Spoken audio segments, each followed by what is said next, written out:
My brother, Honorable Kiraitu, for this opportunity.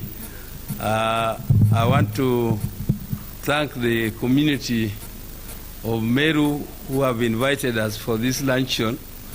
I think this is a very, very good gesture. And I quite appreciate the young man who told us that there is a problem. But we also recognize that actually there is a problem. And that problem is why we have gladly come. And we have gladly come because we want that problem to be resolved.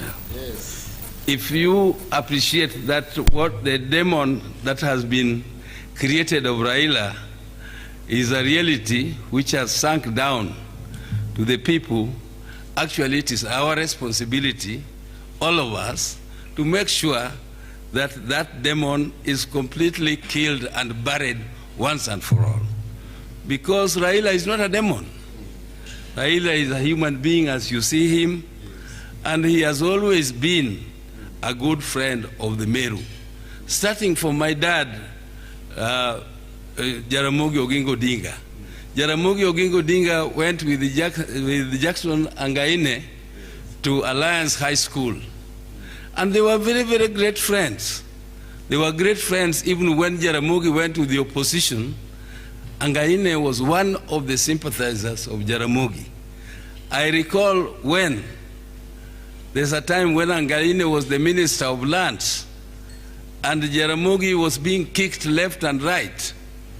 And they wanted even to take his land here in Githurai because they were saying that that was government land. And it was not true. We went with him, with Jaramogi, to see Angaine. Angaine told him, my classmate, you will never, never be punished or denied your right when I'm here seated in this seat of Minister of Lands. And he corrected it and gave Jaramogi his rights. And from those days, I can also tell you that we really appreciate the Meru people. Because the Meru people, when Jaramogi was also being demonized in the Mount Kenya region, and the multi-party was actualized in 1992, Jaramogi managed to get 2 members of parliament, the only, and one from Central, which was Paul Muite, and 2 from Meru, Honorable Kiraitu Murungui and Honorable Gitobu Imanyara. The 2 of them were elected from Meru, and they were the only ones. And Kiraitu here was a great friend of Jaramogi.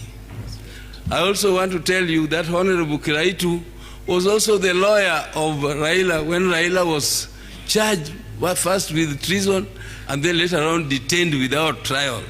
Kiraitu stood out when everybody else, no lawyers, wanted to move near Raila. But Kiraitu stood up with him and represented him. So thank you very much, Your Excellency, for what you did for us. And we also now want to request, just humbly request, that the notion that Raila cannot climb Mount Kenya should be buried once and for all.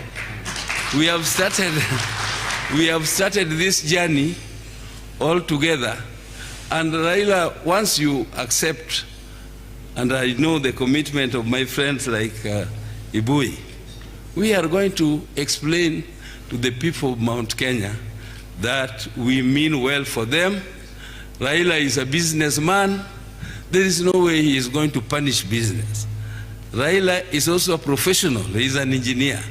There is no way he will punish the professionals. He will advance, and I know Mount Kenya people like business, and Raila himself is a businessman. So he will work with all of you, the business community who are here. Raila is going to advance business in this country, and is going to fight for peace, and also bury the hatchet which has been created between Mount Kenya and the lake, and bury that one once and for all, because it was all based on propaganda. And what is based on propaganda is very light. It will disappear very fast. It has been created over a long period of time, but Raila and Uhuru's handshake will bury that handshake once and for all.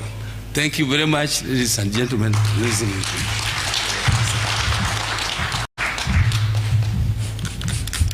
So very well spoken, Daktari. Can we give him a big hand?